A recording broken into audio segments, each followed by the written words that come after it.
यहाँ तक पहुँचने की जर्नी कैसी रही सर आप? मेरे पापा मिलिट्री इंजीनियरिंग सर्विसेज में थे। डॉक्टर बनने के बाद आईपीएस क्यों बनना चाहा? आप शिक्षक भी बन सकते थे। यदि आप संपूर्ण बदलाव लाना चाहते हैं तो उसके लिए सिविल सर्विसेज हो, आईएएस हो, आईपीएस हो। किस ट्रिक से पढ़ाई करते थे? एक क्रिटिकल थिंकिंग डेवलप करें। अब हम उस असल मुद्दे पर आते हैं जिसकी वजह से सर आज चर्चा के केंद्र बिंदु में है। सर, इसका आइडिया कैसे आया और सबसे पहले आपने कौन से आरोपियों की लाइव कॉन्फ्रेंस की थी? मैंने देखा कि लोग जो है वो स्मोकिंग करते हुए अपना इंस्टाग्राम पे फोटो लगा रहे हैं, हजारों लोग लाइक कर रहे हैं। आप एसपी है, जिला संभाल रहे हैं, सोशल मीडिया पे नंबर प्रोवाइड कर दिए। सर, इतने कूल कैसे हैं आप? भगवान ने ये अपॉर्चुनिटी दी है। तो कौन सा ध्यान योग करते हैं सर? मेरा तो ये है, कौन सा ध्यान, कौन सी चीज ऐसी करते हैं? कम से कम आधा एक घंटा फिजिकल एक्सरसाइज के लिए, वॉकिंग के लिए दें। सर, फैमिली को भी टाइम दे पाते हैं इतना सब करने के बाद? फैमिली लाइफ आपकी अच्छी है तभी आप प्रोफेशनल लाइफ में अच्छा कर पाएंगे। सर, आप छोटे मोटे आरोपियों का वीडियो तो बनाते हैं, कभी कोई नेता का वीडियो क्यों नहीं आता?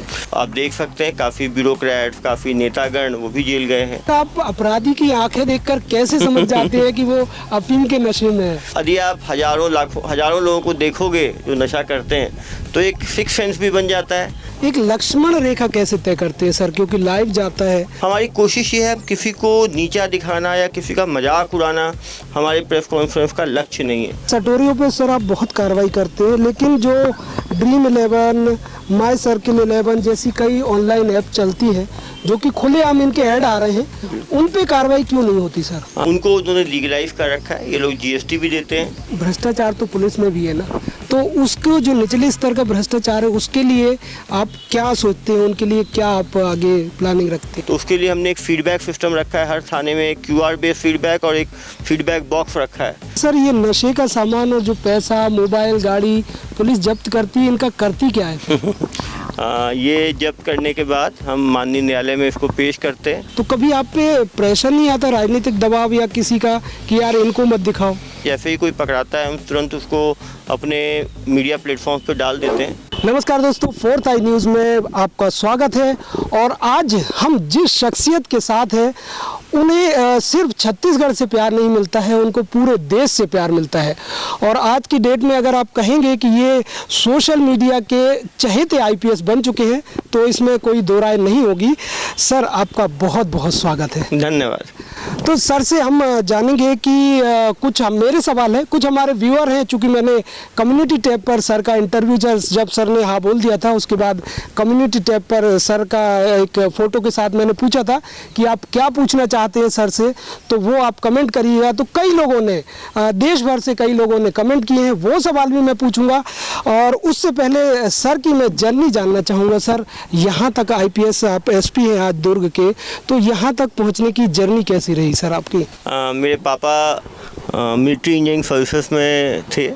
मेरा जन्म बेगूसराय जिला बिहार में हुआ। क्योंकि पापा MES में थे तो सेंट्रल स्कूल में, केंद्रीय विद्यालय में देश भर में मेरी पढ़ाई हुई। रामगढ़ झारखंड, उसके बाद सिलीगुड़ी वेस्ट बंगाल, पुणे महाराष्ट्र, दिल्ली और फिर गोवा। वहाँ से लेके मैंने 1 से लेकर 12 तक की पढ़ाई की। क्योंकि केंद्रीय विद्यालय में मेरी पढ़ाई हुई तो वहाँ पे सभी राज्य जाति के लोग थे। पापा आर्मी, एयरफोर्स, नेवी तीनों के साथ रहे, तो राष्ट्र भावना हमेशा जो है एक अंदर थी और हमेशा एक फोर्स थी कि देश सेवा जो है उसमें कोई ना कोई या तो आर्म्ड फोर्सेस के थ्रू या सिविल सर्विसेज के थ्रू किया जाए। +2 करने के बाद मेरा CBSE से सिलेक्शन जो है वो मेडिकल में हुआ और मैंने गवर्नमेंट मेडिकल कॉलेज गोवा से 1999 से लेकर 2005 के बीच में MBBS किया। और उसके बाद 2006 से 2009 के बीच में भारत के सबसे अच्छे मेडिकल कॉलेज एम्स नई दिल्ली से मैंने MD साइकेट्री की पढ़ाई कंप्लीट की। और उसके बाद दिल्ली के विभिन्न मेडिकल हॉस्पिटल्स जो सरकारी हैं, GB पंत हॉस्पिटल, इभास, वहाँ से सेवाएं देने के बाद 2012 सिविल सर्विसेज से मेरा सिलेक्शन IPS में हुआ और मुझे छत्तीसगढ़ काडर एलोकेट हुआ। सर, लोग कहते हैं कि आपने, जब आप डॉक्टर थे तो डॉक्टर बनने के बाद आईपीएस क्यों बनना चाहा? आप शिक्षक भी बन सकते थे। अगर आप पब्लिक की सेवा करना चाहते हैं तो शिक्षक या कोई दूसरा पेशा अपनाना सकते थे, आईपीएस क्यों चुना सर आप? मेरे बहुत सारे फ्रेंड्स, ज़्यादातर फ्रेंड्स डॉक्टर करने के बाद डॉक्टरी में ही रहे। कुछ लोग एकेडमिक इंस्टीट्यूट्स में काम कर रहे हैं, कुछ रिसर्च इंस्टीट्यूट्स में काम कर रहे हैं, कुछ प्राइवेट बड़े हॉस्पिटल्स में काम कर रहे हैं, कुछ प्राइवेट प्रैक्टिस कर रहे हैं। सबका अपना एक जगह है देश के विकास में। सिविल सर्विसेज, यदि आप फील्ड में रह के काम करना चाहते हैं, ज़्यादा लोगों के तक पहुंचना चाहते हैं, लोगों के जीवन में एक संपूर्ण बदलाव लाना चाहते हैं, तो उसके लिए सिविल सर्विसेज हो, IAS हो, IPS हो, सबसे बड़ा फोरम है। मैंने हॉस्पिटल में देखा, काफ़ी मरीज आते थे, हम उनको दवाई लिखते थे। केवल दवाई देना केवल उसका मेडिकल इलाज है, जब तक उसका हम सोशल, कल्चरल, मेडिकल, जहाँ वो बंदा मिलियू में रहता है, उसके आसपास की चीज़ों में चेंज ना आए, वो आदमी कभी हेल्दी नहीं हो सकता। और काफ़ी लोगों के पैसे नहीं होते, वो दवाई नहीं खा पाते। एक दिन OPD में आप 30, 40, 50 मरीज़ देख सकते हैं, लेकिन जब आप फील्ड में रह के काम करते हैं तो आपके एक डिसीजन से लाखों लोगों के जीवन में फ़र्क आता है। मैं वहाँ पे ड्रग एडिक्शन सेंटर में काम करता था। काफ़ी ड्रग एडिक्ट थे जिनको हम ठीक करते थे, वापस समाज में जाके वो नशा शुरू कर देते थे। जब तक उसकी अवेलेबिलिटी को हम नहीं रोकेंगे, तब तक नशा का ट्रीटमेंट नहीं हो पाएगा। तो पापा का भी मन था कि सिविल सर्विसेज में जाएं, मेरा खुद का भी मन था।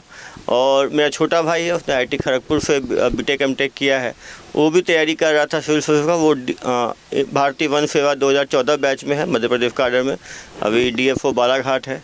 दोनों भाई ने एक साथ तैयारी की और खुशी है कि दोनों भाई का सिलेक्शन, एक का सिविल सर्विसेज में हुआ, एक का भारतीय वन सेवा में। जी सर, लोग जानना ये भी चाहते हैं, जैसे स्टूडेंट्स हैं, कि आप किस ट्रिक से पढ़ाई करते थे और क्या आपने कोचिंग वगैरह ली थी कोई?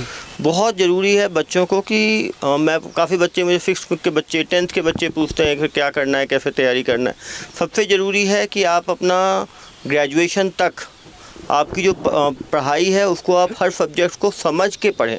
आप देखेंगे कि जब लोग UPSC की तैयारी शुरू करते हैं या PSC की तैयारी, तो सबसे पहले NCERT की किताबें पढ़ते हैं। NCERT की किताबें ही स्कूल के सिलेबस में होती है। यदि हम 6ठी, 7वीं, 8वीं, 9वीं, 10वीं के history, geography, economics, polity, science, social, सभी को समझ के पढ़ें, मैथ्स, क्योंकि CSAT भी एक पेपर है हर जगह आजकल।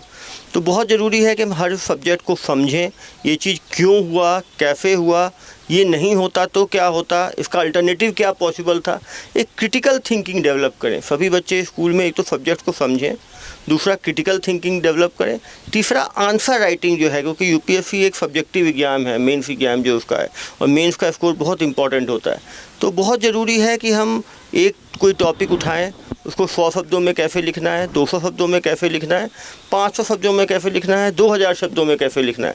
तो क्योंकि कभी कभी वही क्वेश्चन छोटे फॉर्म में आता है, उसी वही कभी लॉन्ग फॉर्म में आता है।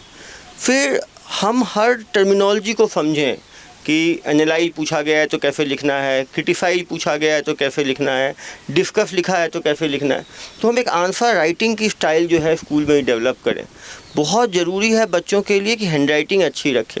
हैंड राइटिंग ऐसी चीज़ है कि एक बार वो ख़राब हो जाए तो बाद में सुधारना बहुत मुश्किल है। हैंड राइटिंग हमारे फेस की तरह है, जो पहली जो हमारी इमेज बनती है आंसर शीट में, वो हमारी हैंड राइटिंग से ही बनती है। बहुत ज़रूरी है कि हम राइटिंग स्पीड बढ़ाएं।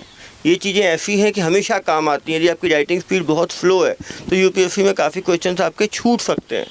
बहुत ज़रूरी है हम पब्लिक स्पीकिंग डेवलप करें, क्योंकि जब इंटरव्यू होता है तो अचानक पर्सनैलिटी डेवलप नहीं की जा सकती। तो कैसे 5-6 लोग, काफ़ी लोग इंटरव्यू बोर्ड के सामने जाके पैनिक कर जाते हैं।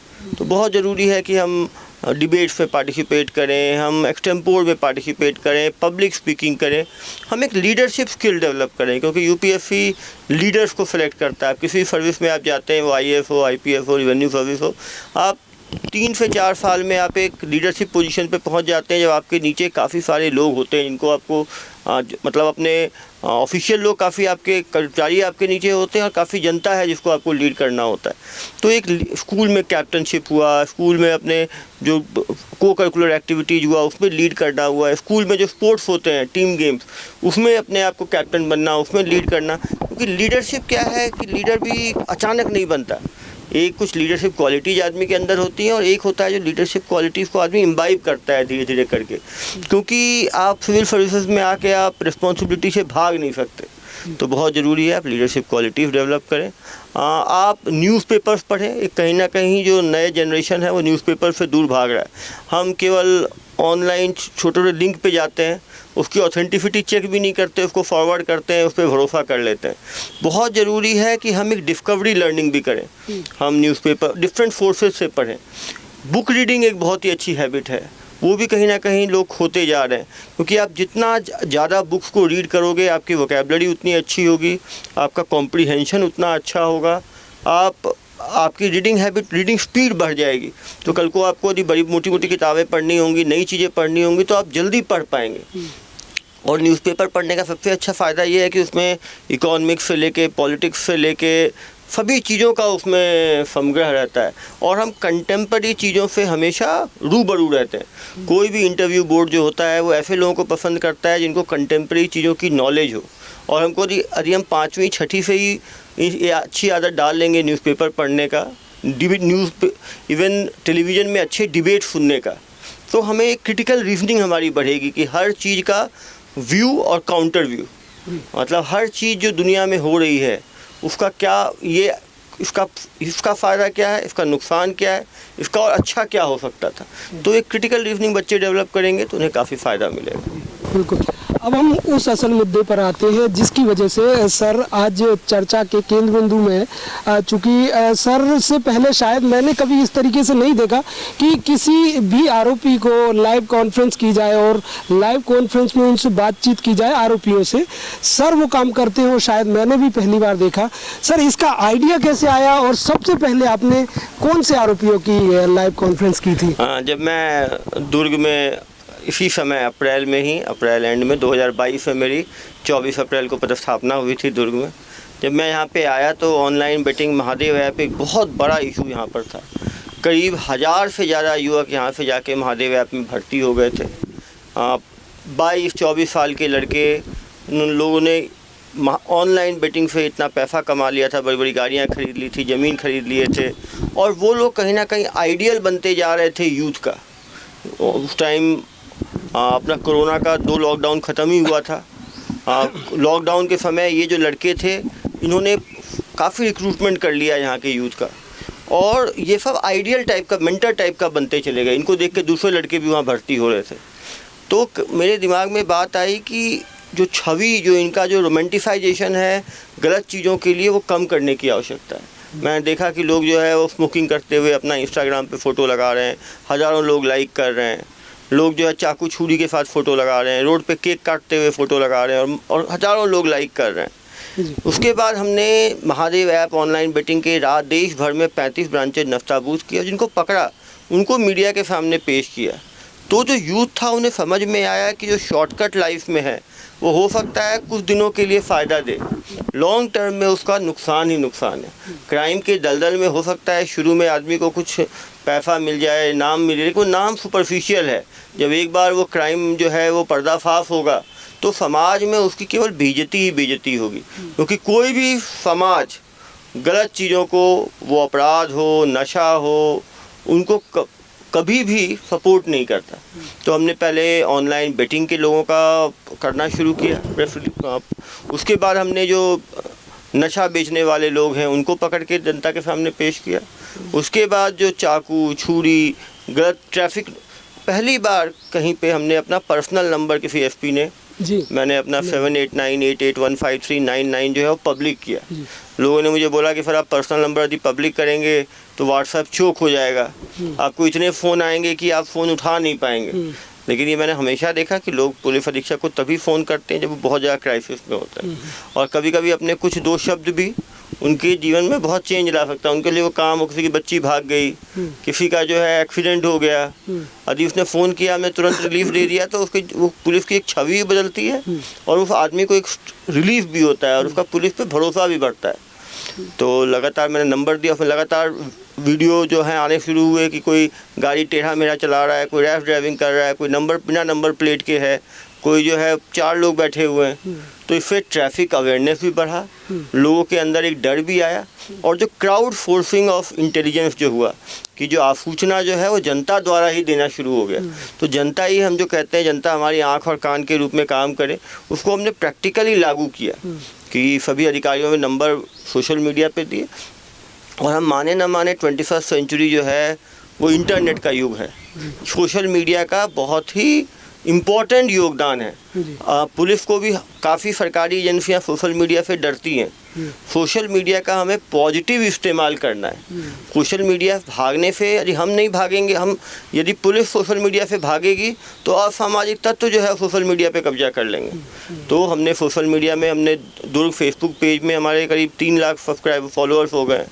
इंस्टाग्राम पे हमारे 40,000 फॉलोअर्स हो गए। तो हमने लगातार अपना सोशल मीडिया पे प्रेजेंस भेजा। हमने पीसी को प्रेस कॉन्फ्रेंस को लाइव भी किया और उसको अपने सोशल मीडिया पे डाला भी, जिससे कि देश भर के न्यूज़ चैनल्स और पोर्टल्स भी उसको वहाँ से पिक करते हैं और वो भी उसको चलाते हैं। हमारी मंशा ये है कि जनता के अंदर पुलिस के प्रति भरोसा बढ़े और जितने गैर कानूनी काम हैं उनके बारे में आज के युवक समझें। आज के युवक समझें कि नशा से कितना नुकसान है। वो समझें कि यदि हम ट्रैफिक नियमों का उल्लंघन करेंगे तो कभी उनके साथ जब एक्सीडेंट होगा तो उनकी परमानेंट बॉडी में लॉस हो सकता है, जान तक जा सकती है। तो कहीं ना कहीं सोशल मीडिया को हमने एक पॉजिटिव इम्पैक्ट क्रिएट करने के लिए इस्तेमाल किया है और इसका एक लगातार इम्पैक्ट आया है कि अब कोई यदि स्मोकिंग करते हुए फ़ोटो इंस्टाग्राम पे डालता है तो उसके 100 लोग उसके खिलाफ लिखते हैं कि ये ऐसे फ़ोटो नहीं डालना चाहिए, इससे गलत असर पड़ेगा, इसको आप हटा लो। और पहले एक समय था कि कोई स्मोकिंग करते हुए फ़ोटो डालता था तो उसको इमोजी, हार्ट सिंबल, कोई अंगूठा, उस तरह की उसको देख के बाकी लोग भी उसकी तरफ जाते थे। तो निश्चित रूप से सोशल मीडिया का दुर्ग पुलिस द्वारा जो बेहतर इस्तेमाल किया जा रहा है। सर, जो सबसे इंटरेस्टिंग आपने व्हाट्सएप नंबर अपना प्रोवाइड किया, वाकई में मैंने किसी आईपीएस ऑफिसर का नंबर कभी इस तरीके से नहीं देखा कि सोशल मीडिया पे वो डाले। आपने डाला तो सबसे इंटरेस्टिंग, सर अपराध तो ठीक है लेकिन कोई इंटरेस्टिंग बात भी ज़रूर आई होगी जो आप शेयर करना चाहते हो। बिल्कुल। अब भ्रांति की तरह लोग जो है उसमें करते हैं। कभी कभी रात में लोग शिकायत कर, पति पत्नी रात में लड़ रहे हैं 2 बजे तो मुझे फ़ोन कर रहे हैं, फिर काउंसलिंग कर दीजिए। अब कभी कभी जो है कुछ बालक बालिकाएं हैं वो ये करते हैं, फिर अर्ली मॉर्निंग फिर हम आपसे मिलना चाहते हैं, कुछ लोग गेट पे भी आ जाते हैं। तो निश्चित रूप से जनता का प्यार है। लेकिन मैंने देखा है ज़्यादातर लोग जो है सभ्यता के लिमिट के अंदर जब ज़रूरत पड़ती है तभी फ़ोन करते हैं और तभी मैसेज भी डालते हैं। लेकिन ये है कि डेली कम से कम 1000 से ऊपर व्हाट्सएप मैसेज मेरे पास आते हैं और करीब 400 से ज़्यादा कॉल आते हैं। तो कभी कभी मुझे वाइब्रेटर पे भी रखना पड़ता है, जैसे भी रखा हुआ है मैंने। सर, इतना कूल कैसे रहते हैं आप? क्योंकि एक अगर छोटा सा भी कोई व्यक्ति है वो अगर कुछ काम करने लगे तो कहते हैं मेरे पास टाइम नहीं है, लेकिन आप एसपी है, जिला संभाल रहे हैं, सोशल मीडिया पे नंबर प्रोवाइड कर दिए। सर, इतने कूल कैसे हैं आप? भगवान ने ये अपॉर्चुनिटी दी है कि आप इस पद पे हैं कि लोग क्योंकि आप मदद कर सकते हैं, तो ये एक अपॉर्चुनिटी है। सभी को ऐसा मौका नहीं मिलता और जनता लोगों की प्रॉब्लम्स को सॉल्व करने में जो इंटरनल सेटिस्फैक्शन मिलता है वो किसी भी मॉनिटरी या किसी भी बाकी चीज़ों से बहुत ऊपर है। तो कौन सा ध्यान योग करते हैं सर? मेरा तो ये है, कौन सा ध्यान, कौन सी चीज़ ऐसी करते हैं? क्योंकि सर हम भी हैं, हमें छोटी सी कोई टेंशन होती है सारे दिन वही चलता है। आप सर इतनी बड़ी पद पे हैं फिर भी कितना कूल कैसे? मैं लोगों से कहूँगा कि एक तो वो सभी लोग कम से कम आधा 1 घंटा फिजिकल एक्सरसाइज के लिए, वॉकिंग के लिए दें, क्योंकि ये जो इंटरनेट में हम पूरे टाइम मोबाइल में जो लगे रहते हैं, मोबाइल का यूज़ 2 घंटे से ज़्यादा ना करें। बीच बीच में व्हाट्सएप की ज़रूरत है तो देखें, लेकिन उसी पे पूरा दिन ना निकालें। मॉर्निंग, अब मेरा घर देख सकते हैं पूरा हरियाली है। मैंने आने के बाद करीब 100 से ज़्यादा पौधे फ्रूट्स के लगवाए हैं, तो थोड़ा सा फ्रूट्स लगा लेना, उनको देखना। कोई भी चीज़ आप लगाते हो, पेट रख सकते हैं आप, घूमिए, चक्कर मारिए, आधा 1 घंटा वॉक करने शरीर थोड़ा थकता भी है। योगा बहुत ही अच्छी चीज़ है। यदि आपको अपने बॉडी के फ्लेक्सिबिलिटी के हिसाब से आप योगा कर सकते हैं। हॉबीज़ डेवलप करना चाहिए, या तो आप स्पोर्ट्स रखें, म्यूजिक रखें। मेरा बुक रीडिंग है, मैं किताबें पढ़ता हूँ। लोगों से बातचीत करना मुझे अच्छा लगता है। मैं काउंसलर भी, क्योंकि मैंने एम्स से MD साइकेट्री किया है। अभी भी डेली 3 से 4 मरीज मेरा मॉर्निंग में आते हैं जिनको फ्री ट्रीटमेंट मेरे द्वारा दिया जाता है, और करीब 200 से ज़्यादा लोग मेरे काउंसलिंग में हैं जिनको मैं या तो मॉर्निंग का या फिर लेट नाइट का टाइम देता हूँ। सर, फैमिली को भी टाइम दे पाते हैं इतना सब करने के बाद? निश्चित रूप से क्वालिटी टाइम देना चाहिए। मेरा बेटा है, एक 6th क्लास में है, DPS भिलाई में पढ़ रहा है, वो उसको 1-1.5 घंटे पढ़ाता हूँ मैं, उसके साथ थोड़ा समय देता हूँ। समय तो निकालना ही पड़ता है हर चीज़ की, फैमिली लाइफ बहुत ज़रूरी है। एक बैलेंस फैमिली और प्रोफेशनल लाइफ का। यदि फैमिली लाइफ आपकी अच्छी है तभी आप प्रोफेशनल लाइफ में अच्छा कर पाएंगे, नहीं तो एक जगह का टेंशन भी दूसरी जगह जाता है, एक जगह की खुशी भी दूसरी जगह जाती है। तो जी, चलिए अब हम जो हमारे व्यूअर्स हैं उनके हम सवाल सर से ले लेते हैं। सर, एक रविंद्र यादव है, वो पूछते हैं कि सर आप छोटे मोटे आरोपियों का वीडियो तो बनाते हैं, कभी कोई नेता का वीडियो क्यों नहीं आता है?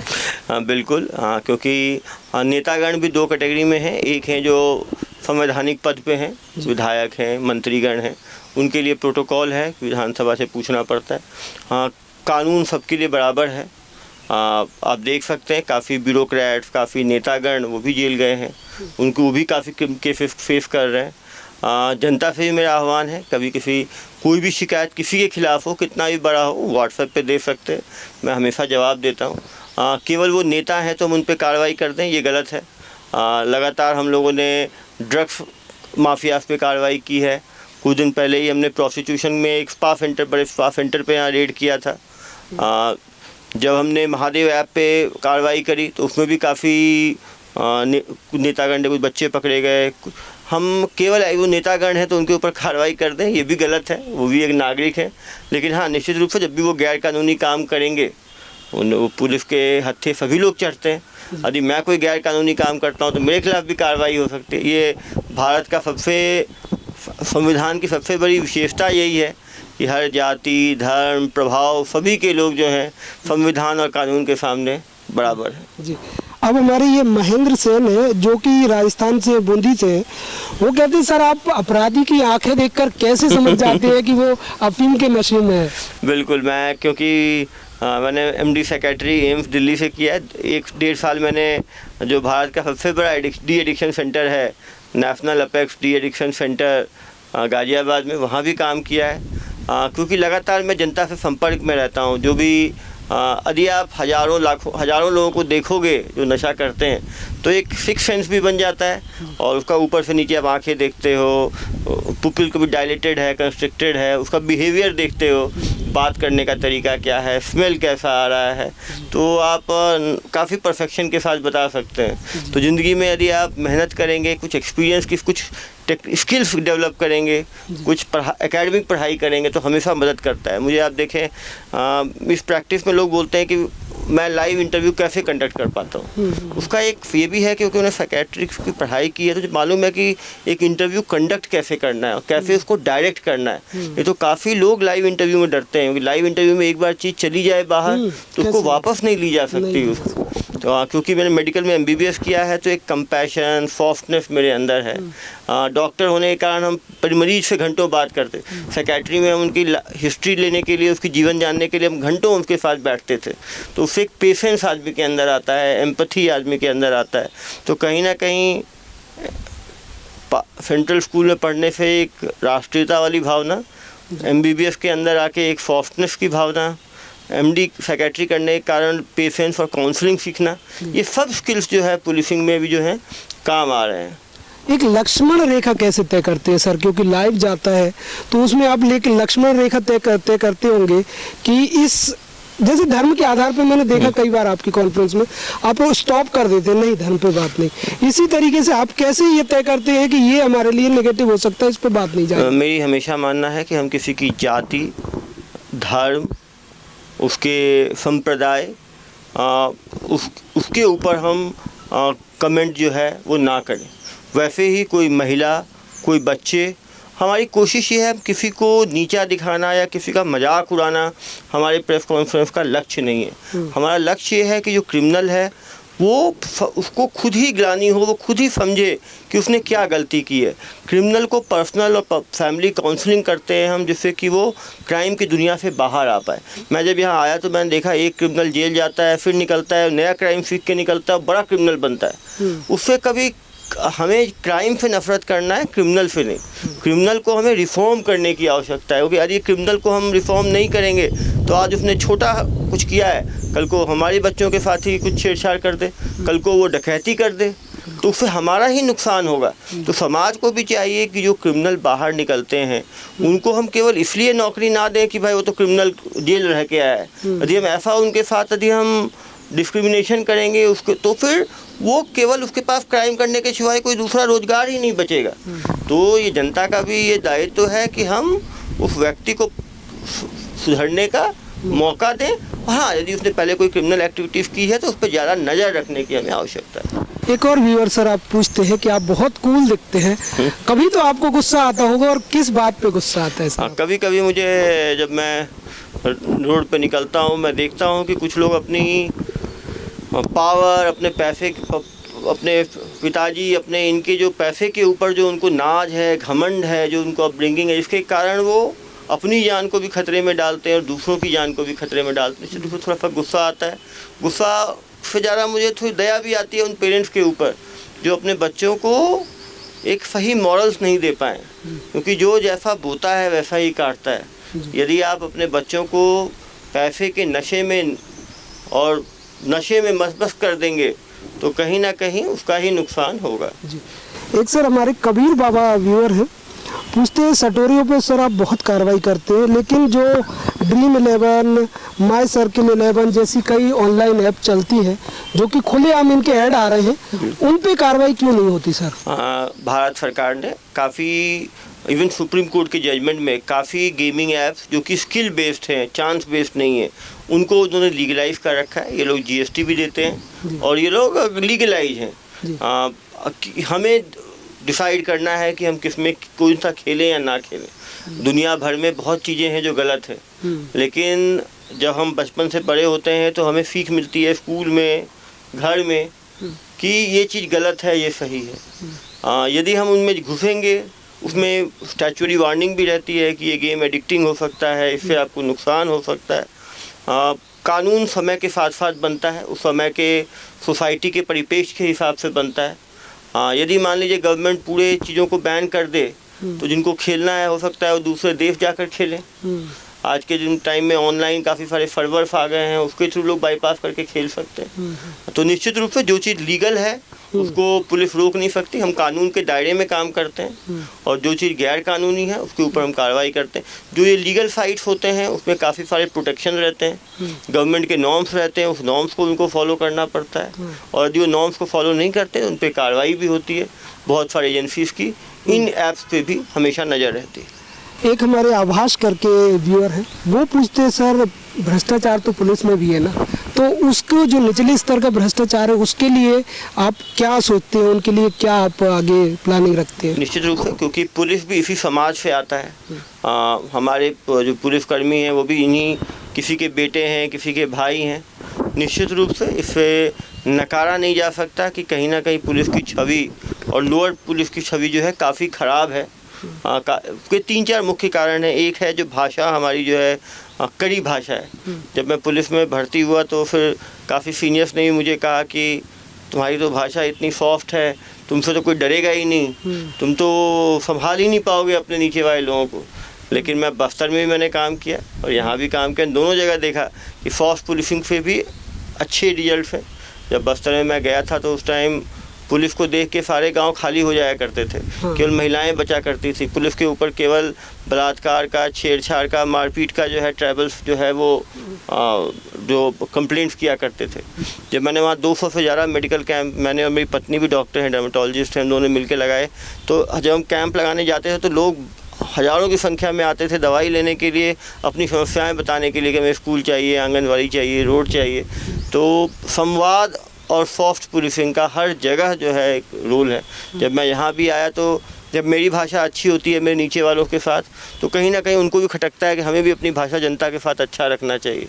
तो यदि हम सबसे पुलिस के साथ लोगों की 3 समस्याएं हैं। एक है कि हम थाने जाते हैं तो हमसे बात ठीक तरह से नहीं किया जाता, एक दूसरा हमारी बात को, हमारी कंप्लेंट लिखी नहीं जाती है, तो उसके लिए हमने एक फीडबैक सिस्टम रखा है। हर थाने में एक QR बेस्ड फीडबैक और एक फीडबैक बॉक्स रखा है जिसमें कोई भी अपना फीडबैक लिख सकता है, उसको हम लोग हर हफ्ते निकालते हैं।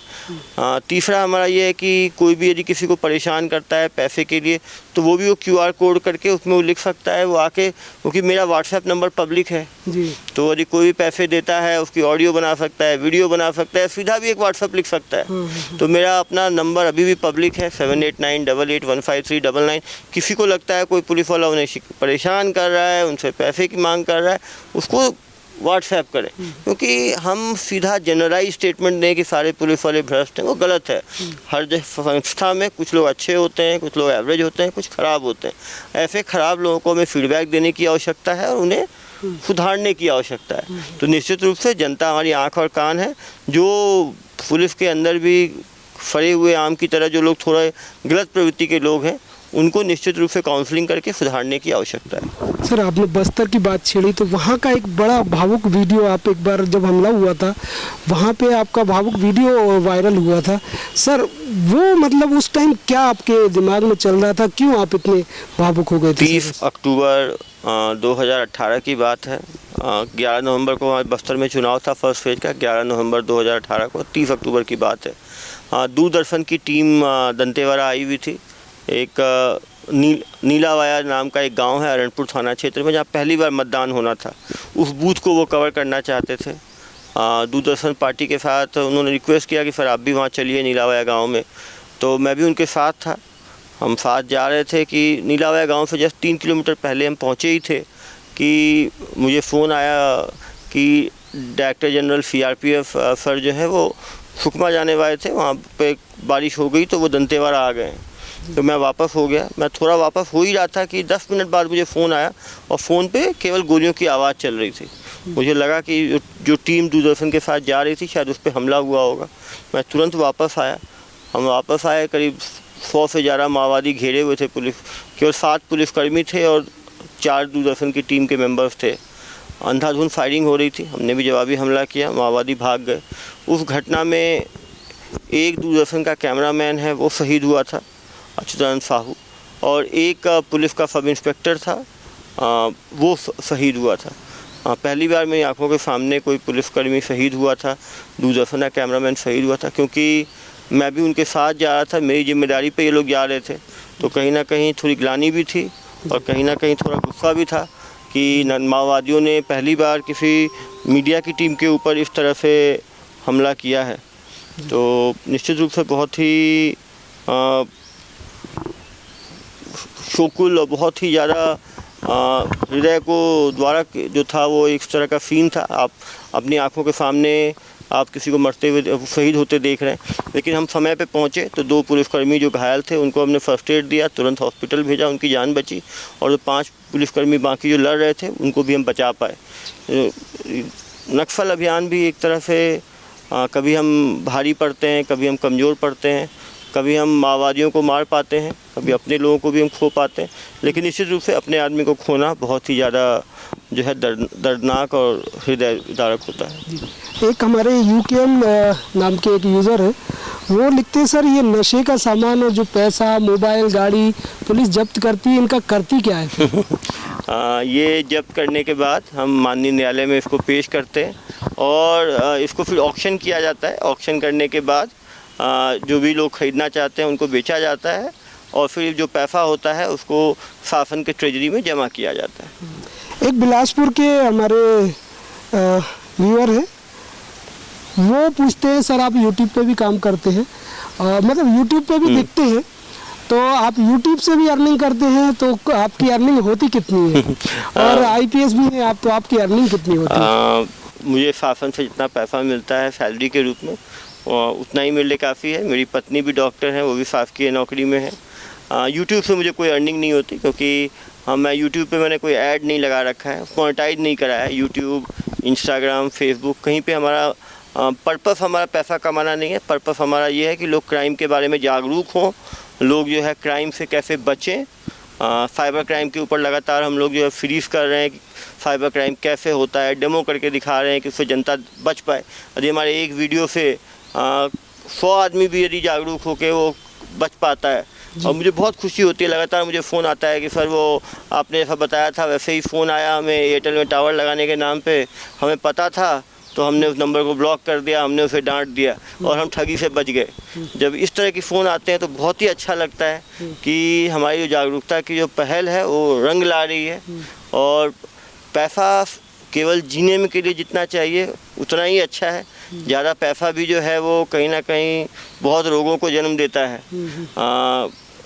और ज़िंदगी संतुष्टि है कि इतने लाखों लोग हैं जो मुझे मोटिवेट करते रहते हैं, डेली मैसेज डालते हैं। काफ़ी लोग मुझे फ़ोन भी करते हैं।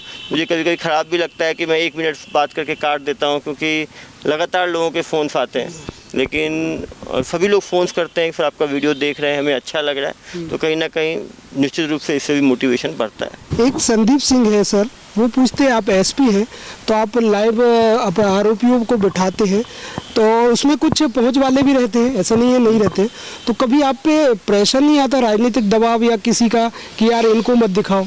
निश्चित रूप से हम जैसे ही हम पारदर्शी पुलिसिंग में भरोसा करते हैं, जैसे ही कोई पकड़ाता है हम तुरंत उसको अपने मीडिया प्लेटफॉर्म्स पर डाल देते हैं।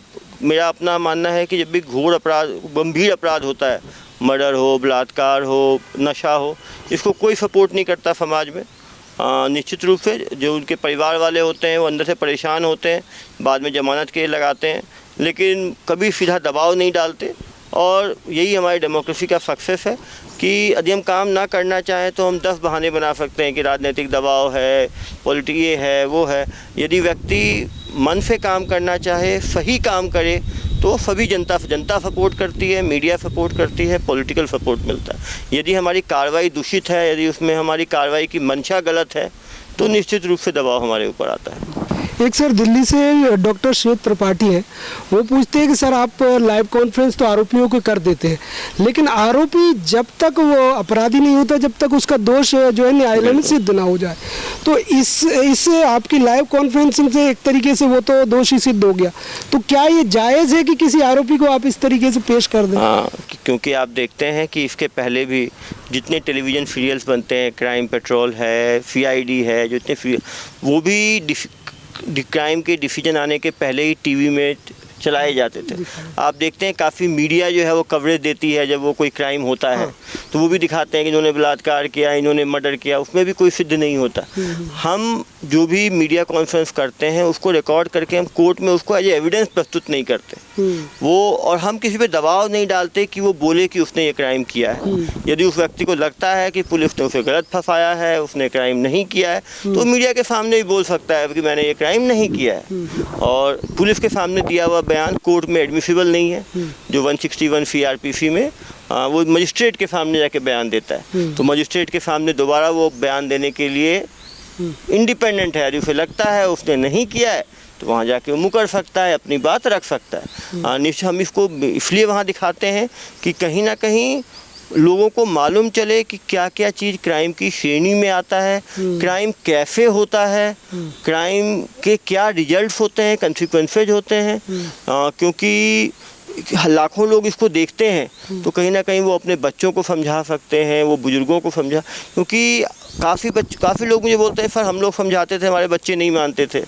आपने ट्रैफिक की कार्रवाई की, दुनिया ने देखा, तो उस डर से अब वो लोग जो है हेलमेट पहनना शुरू कर दिए हैं, डर से वो लोग सीट बेल्ट लगाना शुरू कर दिए, डर से उन्होंने बाहर बिना मतलब के बाहर घूमना बंद कर दिया है।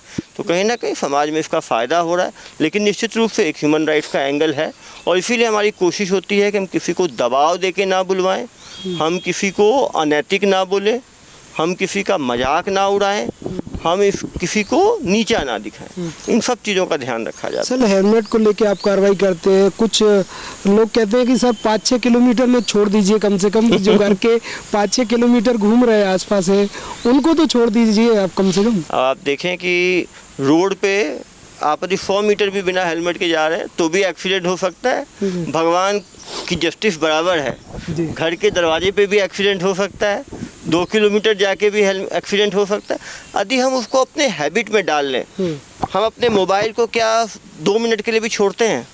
यदि हमें बगल में 1 किलोमीटर भी जाना पड़े तो भी हम मोबाइल लेके जाते हैं। चश्मा लगाना है, यदि हम थोड़ी 10 मिनट के लिए बाहर जाते हैं तो हम चश्मा लगाते हैं, हम घड़ी पहनते हैं, हम कपड़े पहनते हैं। जिस तरह से ये हमारे हैबिट में शुमार है, वैसे ही ज़रूरी है कि हम 1 मिनट के लिए भी गाड़ी में बैठें तो हम हेलमेट पहने, हम सीट बेल्ट पहने। ट्रैफिक के नियम जनता के लिए बनाए गए हैं, जनता की सुरक्षा के लिए बनाए गए हैं। एक और यूज़र है सर, वो पूछते हैं कि आप तो इतने फेमस हो गए अब तो क्या आगे आप विधानसभा या लोकसभा का चुनाव लड़ना चाहेंगे? बिल्कुल नहीं, मैं क्योंकि पुलिस सेवा के अंदर मुझे काम करने का एक बहुत बड़ा मौका मिला है, अभी मैं उस मौके को यूज़ करना चाहूँगा। लाखों लोगों की सेवा जो है पुलिस सेवा में रहते हुए की जा सकती है, और निश्चित रूप से अभी मैं सर्टिफाइड हूँ, और लेकिन जनता का जिस तरह से मुझे प्यार मिल रहा है उसके लिए मैं दोनों हाथ जोड़ के जनता का जो है शुक्रगुजार हूँ। छत्तीसगढ़ में सर कैसा लगता है आपको? छत्तीसगढ़ में सबसे अच्छी बात क्या लगती है आपको? छत्तीसगढ़ के लोग बहुत ही सिंपल हैं। छत्तीसगढ़ में कभी बाहरी, मैं बिहार का रहने वाला हूँ, लेकिन आप जनता से जो प्यार मिल रहा है, अपनापन मिल रहा है, कहीं बाहरी वाली फीलिंग नहीं आती। यहाँ के लोग जो है, जो दिल में रहता है वो बात सामने रखते हैं, कानून को फॉलो करने वाले लोग हैं, सीधा सरल लोग हैं। लोग जो मन में होता है उस बात को स्पष्ट रखते हैं, और निश्चित रूप से क्योंकि ये महाराष्ट्र, उड़ीसा, उत्तर प्रदेश, झारखंड, तेलंगाना, आंध्रा, चारों तरफ 7 राज्यों से फटा हुआ है, तो हर राज्य की कुछ ना कुछ कल्चर जो है यहाँ पे आई है। तो निश्चित रूप से एक मिनी इंडिया की तरह जो है भारत का दिल आप कह सकते हैं। सर हमारे फोर्थ आई न्यूज़ के लिए क्या कहना चाहेंगे आप? मैं आपकी जो फोर्थ आई है, पुलिस के लिए फोर्थ आई बहुत इंपॉर्टेंट है। सीसीटीवी जो है, फोर्थ आई निश्चित रूप से मीडिया है, जनता है, तो निश्चित रूप से मीडिया की फोर्थ आई आपकी है। आपकी नज़र जितने राजनीतिक हो, सामाजिक हो, क्राइम हो, सब पे आपकी नज़र रहती है। इसी तरह से आप जो कि मीडिया जो है वो समाज का जो है मिरर की तरह है, कि समाज में जो हो रहा है उसको दिखाता है। आपके पोर्टल्स में लाखों आपके सब्सक्राइबर्स हैं, आपकी खबरें लाखों लोगों तक पहुंचती है, तो निश्चित रूप से आपको भी मैं शुभकामनाएं दूंगा कि आप लोग इसी तरह जो है जनता की बात जनता तक पहुंचाते रहिए। सर वैसे तो मैंने जो है इसमें कम्युनिटी टैब में डाला था, तो आपको ढेर सारा प्यार मिला है, बहुत लोगों ने आपको प्यार दिया है।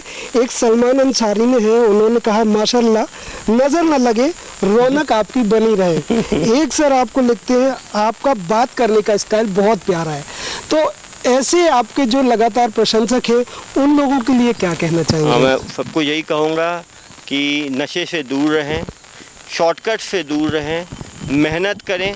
यदि हर भारतीय अपनी पूरी क्षमता के साथ अपने काम में लग जाएगा, तो 140 करोड़ भारतीय यदि पूरी क्षमता के साथ काम करेंगे तो 21वीं सदी जो है वो भारत की रहेगी। और भारत का जैसे कल पॉपुलेशन दुनिया में सबसे ज़्यादा हो गया, भारत की ताकत और पावर भी दुनिया में सबसे ज़्यादा आने वाले समय में होने से कोई ताकत हमें रोक नहीं सकती। धन्यवाद सर। Thank you. तो ये थे सर हमारे साथ आईपीएस ऑफिसर अभिषेक पल्लव जी, जिनसे बहुत सारी बात की। आपके भी हमने उनसे जवाब मांगे, और जिनके नहीं मांग पाया उनके लिए माफ़ी चाहूँगा, लेकिन सर ने बेबाकी से सारे सवालों के जवाब दिए। उम्मीद है आपको ये पसंद आए होंगे, और हमारे सर भी आपको पसंद आएंगे। चूँकि मैं छत्तीसगढ़ में हूँ और छत्तीसगढ़ के सबसे पॉपुलर आईपीएस ऑफिसर है सर, तो उनका इंटरव्यू किया है। आपको कैसा लगा आप अपनी राय कमेंट बॉक्स में ज़रूर रखिएगा, और भी सवाल हो तो नीचे कमेंट करिएगा। अगली बार मैं सर से ज़रूर मिलूंगा और ज़रूर उन सवालों के जवाब जानने की कोशिश करूंगा। नमस्कार। यहाँ तक पहुँचने की जर्नी कैसी रही सर आप? मेरे पापा मिलिट्री इंजीनियरिंग सर्विसेज में थे। डॉक्टर बनने के बाद आईपीएस क्यों बनना चाहा? आप शिक्षक भी बन सकते थे। यदि आप संपूर्ण बदलाव लाना चाहते हैं तो उसके लिए सिविल सर्विसेज हो, आईएएस हो, आईपीएस हो। किस ट्रिक से पढ़ाई करते थे? एक क्रिटिकल थिंकिंग डेवलप करें। अब हम उस असल मुद्दे पर आते हैं जिसकी वजह से सर आज चर्चा के केंद्र बिंदु में है। सर इसका आइडिया कैसे आया, और सबसे पहले आपने कौन से आरोपियों की लाइव कॉन्फ्रेंस की थी? मैंने देखा कि लोग जो है वो स्मोकिंग करते हुए अपना इंस्टाग्राम पे फोटो लगा रहे हैं, हजारों लोग लाइक कर रहे हैं। आप एसपी है, जिला संभाल रहे हैं, सोशल मीडिया पे नंबर प्रोवाइड कर दिए। सर इतने कूल कैसे हैं आप? भगवान ने ये अपॉर्चुनिटी दी है। तो कौन सा ध्यान योग करते हैं सर? मेरा तो ये है, कौन सा ध्यान, कौन सी चीज़ ऐसी करते हैं? कम से कम आधा 1 घंटा फिजिकल एक्सरसाइज के लिए, वॉकिंग के लिए दें। सर फैमिली को भी टाइम दे पाते हैं इतना सब करने के बाद? फैमिली लाइफ आपकी अच्छी है तभी आप प्रोफेशनल लाइफ में अच्छा कर पाएंगे। सर आप छोटे मोटे आरोपियों का वीडियो तो बनाते हैं, कभी कोई नेता का वीडियो क्यों नहीं आता है? आप देख सकते हैं काफ़ी ब्यूरोक्रेट्स, काफ़ी नेतागण वो भी जेल गए हैं। तो आप अपराधी की आंखें देखकर कैसे समझ जाते हैं कि वो अफीम के नशे में है? यदि आप हजारों लोगों को देखोगे जो नशा करते हैं तो एक सिक्स सेंस भी बन जाता है। एक लक्ष्मण रेखा कैसे तय करते हैं सर, क्योंकि लाइव जाता है? हमारी कोशिश ये है किसी को नीचा दिखाना या किसी का मजाक उड़ाना हमारे प्रेस कॉन्फ्रेंस का लक्ष्य नहीं है। सटोरियों पे सर आप बहुत कार्रवाई करते हैं, लेकिन जो ड्रीम 11 माई सर्किल 11 जैसी कई ऑनलाइन ऐप चलती है जो कि खुलेआम इनके ऐड आ रहे हैं, उन पे कार्रवाई क्यों नहीं होती सर? उनको उन्होंने लीगलाइज कर रखा है, ये लोग जीएसटी भी देते हैं। भ्रष्टाचार तो पुलिस में भी है ना, तो उसको जो निचले स्तर का भ्रष्टाचार है उसके लिए आप क्या सोचते हैं, उनके लिए क्या आप आगे प्लानिंग रखते हैं? तो उसके लिए हमने एक फीडबैक सिस्टम रखा है, हर थाने में एक QR बेस्ड फीडबैक और एक फीडबैक बॉक्स रखा है। सर ये नशे का सामान और जो पैसा, मोबाइल, गाड़ी पुलिस जब्त करती है, इनका करती क्या है? ये जब्त करने के बाद हम माननीय न्यायालय में इसको पेश करते हैं। तो कभी आप पे प्रेशर नहीं आता, राजनीतिक दबाव या किसी का, कि यार इनको मत दिखाओ?